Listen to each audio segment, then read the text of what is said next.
It's the 1880s. Deproni, one of the averagely rich Italians in his community, is having a meal with his beloved friend, the very gracious Dartel. Deproni takes time to shower her with words of adulation, and she feels proud to hear this. Like a peacock would spread its colorful tail, Dartel spreads her smile while munching on the meal.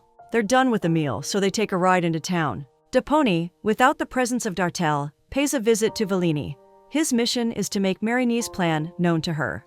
The young, charming Marini has an affair with Valini. Like Valini even mentioned, Marini would always come back to the warmth of her embrace no matter how far apart they drifted. Deproni cautions her. This time, Marini is having a solemnization with another woman, but still, Valini doesn't see any cause for alarm. Deproni's mission was unsuccessful with Valini, as Dartelis had his backing to cause emotional chaos. Deproni finds his way out of Valini's home and meets with Marini, the man he seeks to decampaign for everyone. He questions Marini's constant infidelity, wondering what he's still up to with Valini. Marini pays no heed to Deproni's words, walking in to go meet his beloved Valini. Marini finds Valini on the floor, covered in a pool of her tears. Deproni's word has gotten to her, so Marini whispers sweet words into her ears, encouraging her to do away with statements that put her in such a mood. In no time, they go on and on about the reason for Marini's visit. Sex. Valini, lying on the bare floor, moans loudly as Marini thrusts hard. Dartel spends time with Flairs and her granddaughter, Hermongard. Hermongard is teary since Marini, the man she is to be married to, hasn't shown up. Flairs encourages her to raise her shoulders high and not succumb to her emotions. She's asked to go get some sleep so she can wake up the next day, refreshed, having put the matter behind her.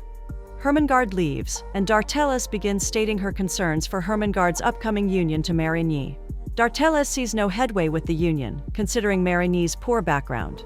She considers him a man of low social status, urging Flairs to put an end to it.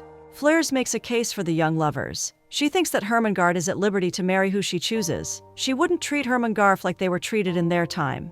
Dartel sees that she's failed to convince Flairs, so she talks about Marini's infidelity. This is news to Flairs, but she wouldn't want her potential grandson-in-law to be rubbished. Calmly, she dismisses Dartelis's claims. Unable to achieve her aim, Dartelis angrily leaves. Marini and Valini are done. Their goodbye has been sealed with one last encounter, a final visit before Marini gives his heart to someone else. 10 years with him must now come to an end. Valini thinks Marini is bluffing, but Marini says he's done for real. He loves Hermongard more than he has ever loved Valini. In sadness, Marini orders her maid, Olivia, to see Marini off. Marini confines herself to her room, not even willing to see anyone. In the arms of Olivia, she finds comfort, and on Olivia's lips, she dries her tears. Olivia kisses her, making her feel loved once again. At the opera presentation, the trio, Flairs, Dartels, and Deproni, gossip about Marini and his estranged mistress. Valini, who is seated there, flirts with other men of different ages. That evening, Flairs sends her granddaughter away, seeking to talk with Marini in private. Flairs is concerned that the rumors she's heard of Marini are true.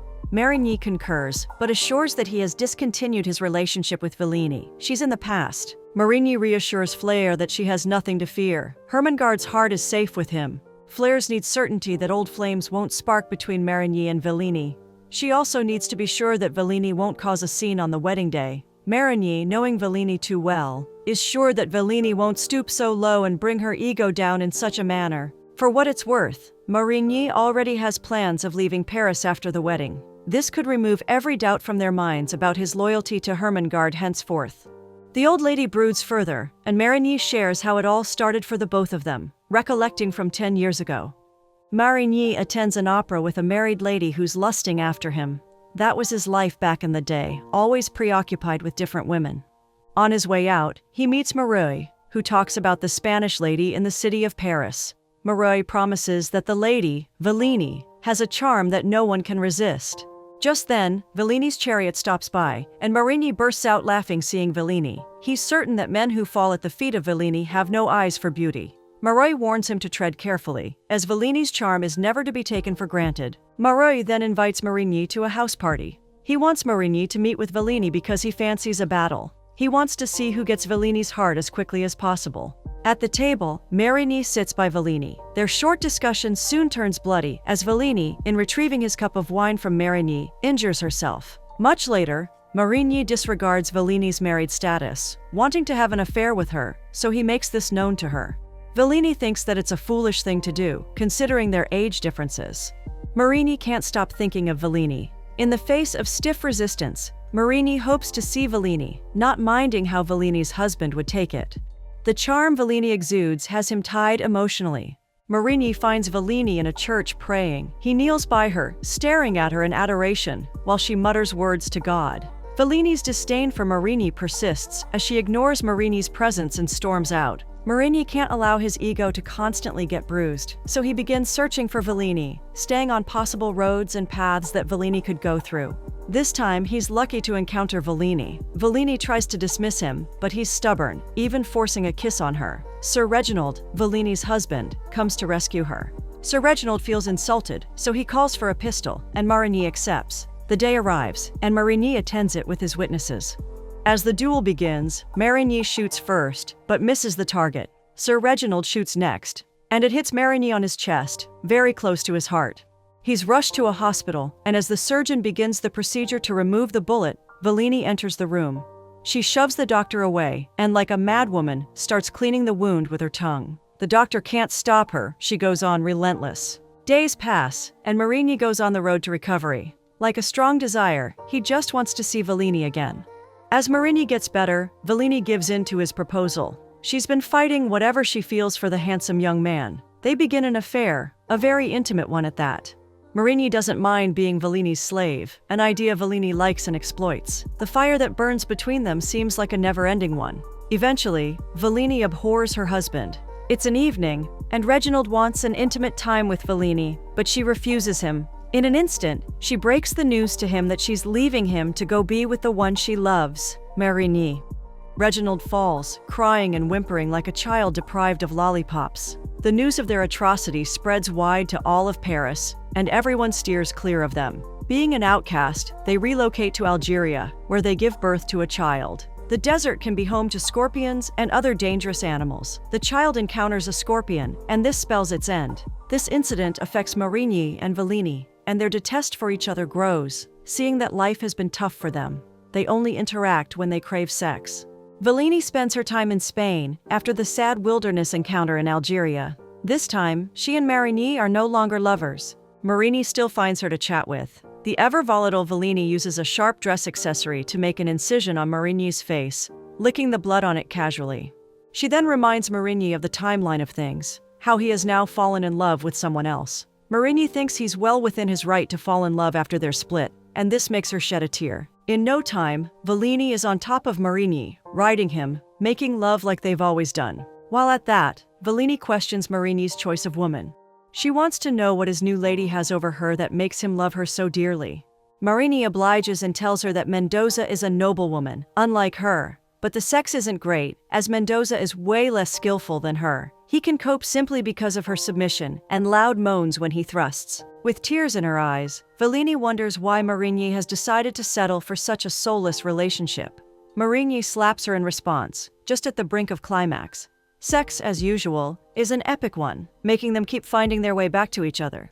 This brings an end to Marini's tale. Marini then thanks Flares for providing a listening ear and not casting him away like the others do. He claims Flares is the one he'll now call mother, for she has played a significant role in restoring his confidence. He reassures her that he loves her granddaughter so much and promises to love her for life. It's the wedding, and Marini's biggest antagonists are present, Dupont and Dartel. They've heard that Marini shared his encounter with Valini from the onset with Flares. This very much surprises them, as they wonder how Flares has allowed the wedding to go on after such a story. In attendance is Valini. She wears a black dress, putting on a very stern face, just like a woman scorned.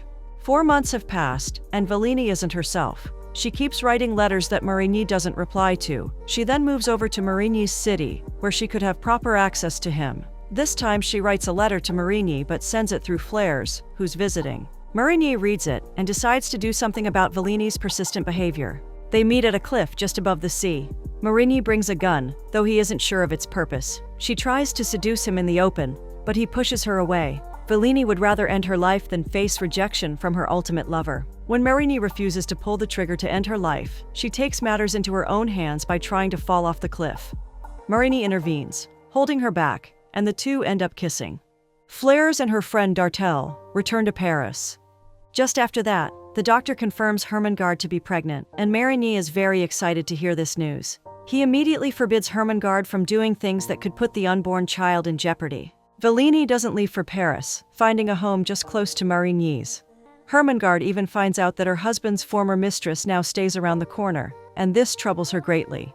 Yet again, Marigny obliges Valini's request to see him. He confesses that seeing Valini again has rubbished his stance to stay faithful to his wife. The old fire that has been burning for years has never really gone out, nor does he think it ever will. With tears in his eyes, Marigny has sex with Valini, just like the good old days. Hermengarde finds out but doesn't say. She rides a horse against Marigny's rule to Valini's house for some sort of confirmation. The next day, Hermengarde has a miscarriage due to the horse ride. Her silence about the matter worries Marigny, as she only mentions that one of Marigny's exes is no more. She also implies that anyone else will face such a fate. In Paris, Dupont has gotten wind of Marigny's infidelity. Of course, he brings it to Dateles's knowledge. Dateles wonders how that has happened because she could vouch that Marigny wouldn't do such a thing, seeing firsthand how much Marigny loves her. Well, it's the state of man. Love and feelings can be altered at any time.